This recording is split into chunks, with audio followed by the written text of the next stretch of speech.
sellise praktiliste juhistega loengu või arutelu ma panen alati üldiselt laagrite lõppu, et me saaksime oma kogetut ankurdada praktikasse igapäevaellu ja millegagi nagu edasi minna konkreetselt. Et see on minu jaoks hästi tähtis, et need laagrid ei oleks lihtsalt mingisugused ägedad kogemused korraks, vaid et need viiksid ikkagi kuhugi edasi ka.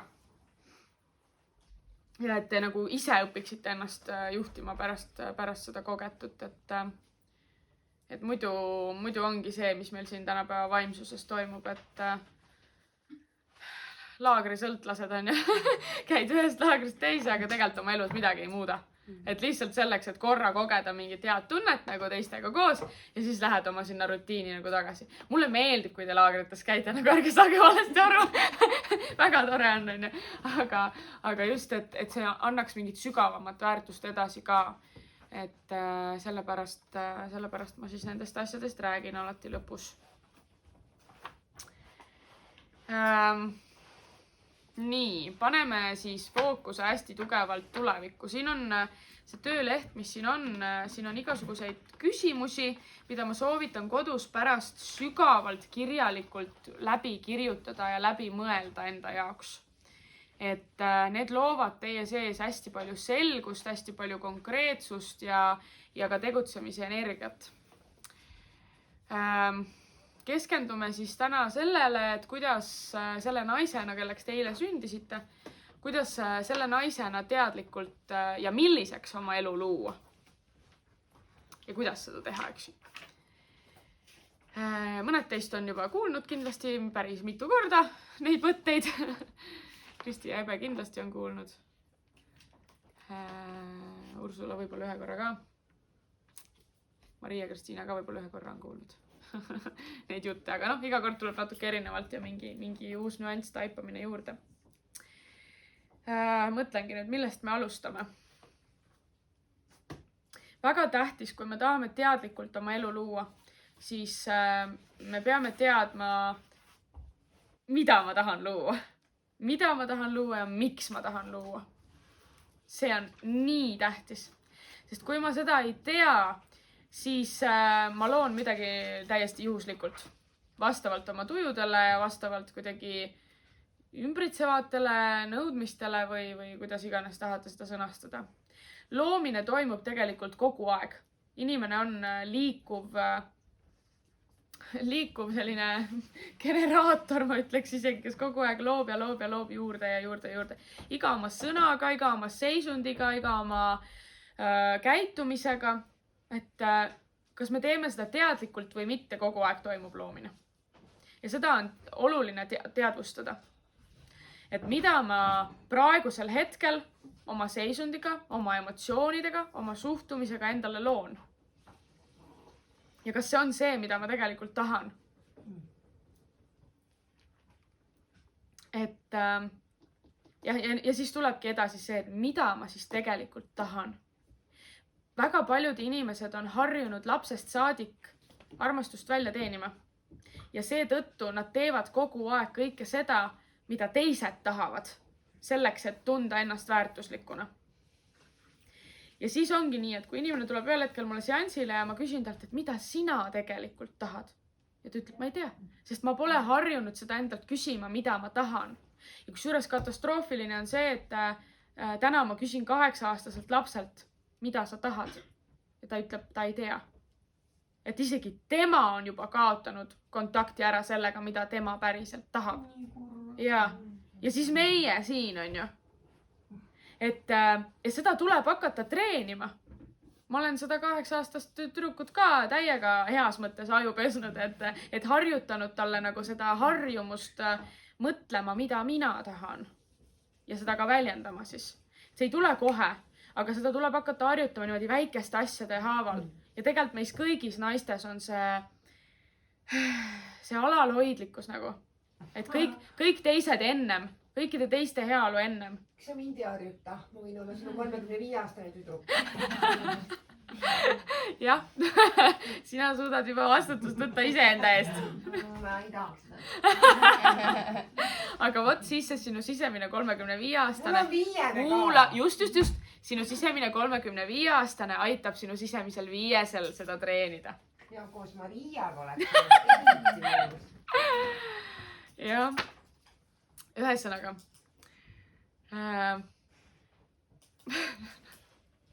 Teate, ma tahaks ühel päeval teha sellise laagri, kus ma nagu päriselt treenin inimesi. Keegi ei tuleks. Keegi ei tuleks. See on täiega. Mina tuleks kindlalt.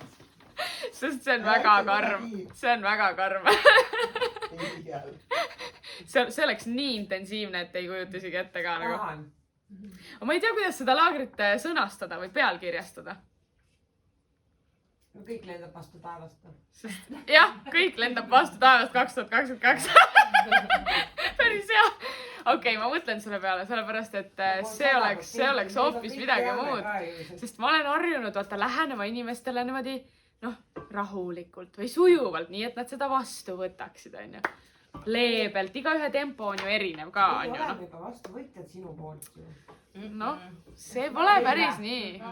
Vaata, kuidas ma trigerdasin sind alguses tegelikult. Ma räägin need, kes juba teavad sind. Seda küll, jah.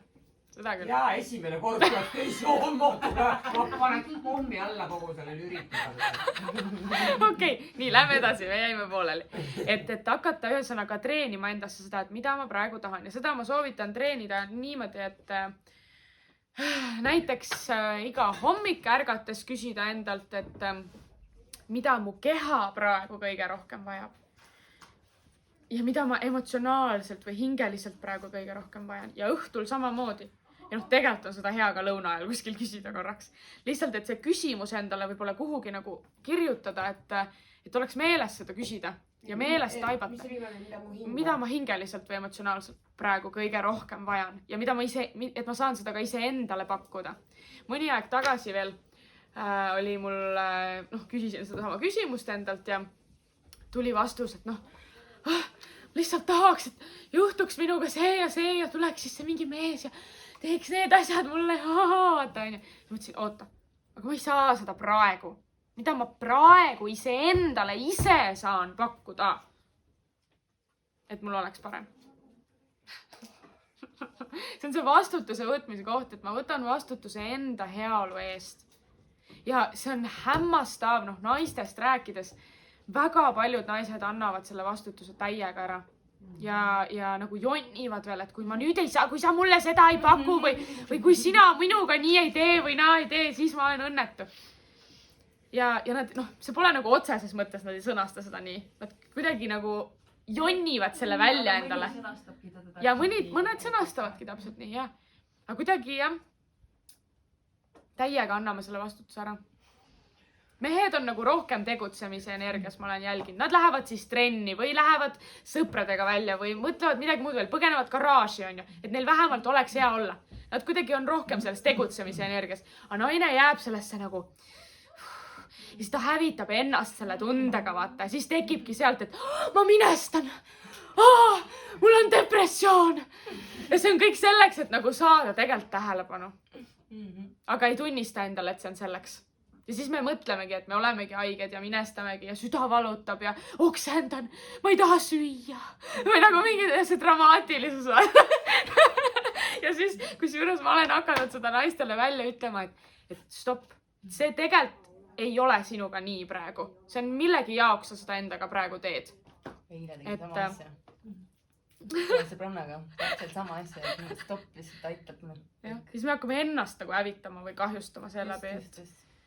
Et seda tasub nagu märgata. Ja kõige huvitavam on see, et seda inimest isegi pole meie ümber, kellelt seda nagu saada, aga me ikka teeme seda endaga nagu. See on nagu ühesõnaga nii. Mida ma tegelikult tahan.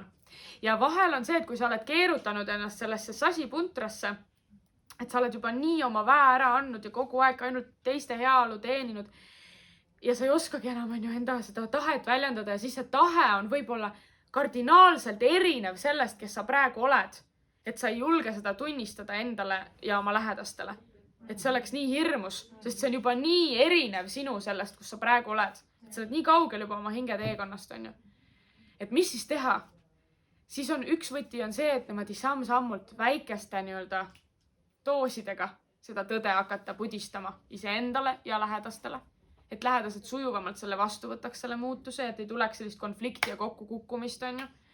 Sest seda ei ole vaja tegelikult. Seda on vaja vahel, aga mitte alati. Ja teine võti on see, et tunnistada endale see tõde ära nii karmilt ja ausalt, nagu see on. Ja teadvustadagi, et teistele ma ei pea seda niimoodi väljendama. Endale ma pean. Ja ma leian hetke või võimaluse ühel hetkel selle tõeni jõuda.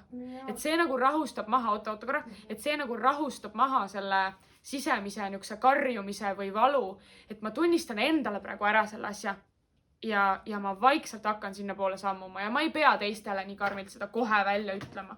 Et see ka nagu aitab juba tegelikult vabanemisele kaasa, muutusele kaasa. No jaa, aga vaata kõige nagu hea meelega, kui see taipamine tuleb, et siin on see koht, mida ma ei vaata või mida ma ei luba või ei tunnista. Lihtsalt me räägime nii tugevalt, mina räägin iseendale seda lugu vahest nii tugevalt, et nagu ma ei tule selle pealegi, et ma räägin lugu endale. Et seal on mingi koht veel, ma ei näe seda. Vot, ja vaata, nüüd me jõuamegi nende küsimusteni. Esimene küsimus, millised on minu sisemised takistused tegelikult? Miks ma ei ole suutnud oma eesmärke täita? See on see aususe koht. Et kas ma valetan endale millegagi seoses? Kas ma räägin endale mingit lugu, mis on kahjustav, negatiivne, piirav? Kas ma olen kannatamatu või on asi milleski muus? Mingis kehalises teemas või usalduses või milles asi on, mis need takistused tegelikult on. Et sageli me räägime endale nagu, et sellepärast ja sellepärast nõuksed vabandused on ju, igasugused välised põhjused, miks ma ei saa oma eesmärke täita. On ju. Näiteks mingid niisugused rumalad vabandused. Näiteks, et mul ei ole aega või mul ei ole raha või mind ei võeta tõsiselt, ma olen liiga noor, ma olen liiga vana. Kõik niisugused rumalad vabandused. Aga mis nende vabanduste all tegelikult need takistused on? Kas mul on hirm, et kui ma saan rikkaks, siis kõik mu sõbrad kaovad mu ümbert ära? Või kas mul on hirm, et mind alandatakse? Või milles nagu tegelikult asi on? Et see aitab sinna sügavamale viia, eks ju. Ja kõiki neid küsimusi ma soovitan endalt küsida peegli ees. Sest kui te vaatate endale silma ja kõva häälega räägite seda lugu, siis te kohe tajute ära selle vale, mis seal loos on. Et kui te lihtsalt istute kuskil diivani peal ja mõtlete nagu niimoodi oma mingeid asju, siis ei tule neid taipamisi. Siis ei tule seda läbimurret mustritest. Kui sa peegli ees kõva häälega räägid ja silma vaatad endale, sa näed need väikesed kohad ära, kus sul see silm nagu niimoodi tõmbleb ja siis sa saad aru, et sul on midagi valesti. Näiteks vaata. Et sa tajud ennast paremini. Ja veel üks probleem, miks inimesed ei tea, mida nad tegelikult tahavad, on sellepärast, et nad ei taju ennast. See enese taju on ära kadunud. Jällegi peegel aitab, tohutult aitab. Tehke seal peegli ees ükskõik mida, tantsige, rääkige oma päevast, rääkige oma unistustest, rääkige selleks, milliseks naiseks te tahate kasvada. Rääkige oma valudest, muredest, lapsepõlvest, rääkige oma sisemise tüdrukuga seal, oma sisemise naisega, oma sisemise mehega ja sealt tekib see enesetaju, et te ehitate nagu selle selge enesetaju uuesti üles peegli ees. Et see on nii hea tööriist ja sealt tekib enese ausus ja julgus endale väljendada ja et kellel see enesekontakt ja enesearmastus väga nõrk on, siis esialgu tehke iga päev seda peegliharjutust kas või natukene, et te harjuksite endaga ära. Ja siis võib seda peegliharjutust teha nii vajaduse põhiselt, et kui mingi SOS on. Mina lähen kohe kõigepealt peegli ette, mitte ei helista sõbranna Ursulale. Näiteks nagu Annalisa ja Ursula siin on ju. See oli näide. Nii soojad teha väga enda. Ja ongi näiteks, kui ma teen kui ma teen gruppe või seansse ja siis vahel lähen peegli ette, vaat issa ma ei ole üldse enda nägu, et ma olen täitsa nagu endast väljas või keskmest väljas. Siis ma tükk aega istun seal peegli ees, kuni ma näen, et nüüd jälle tuleb nagu mina ise. Et ma korjan oma energia kokku iseendasse täiega seal peegli ees uuesti. See on kõige jaoks on see peegel nii hea. Tõesti. Depressioonidest kõigest tulete välja seal peegli ees. Mis see minimaalne aeg on? Kui minu silmavärv oli hoopis teine, kui ma olen terve elu harjunud seda nägema. Minimaalne aeg. Ainuke reegel on see, et peegli eest enne ära ei tule, kui sul on parem olla. Jah.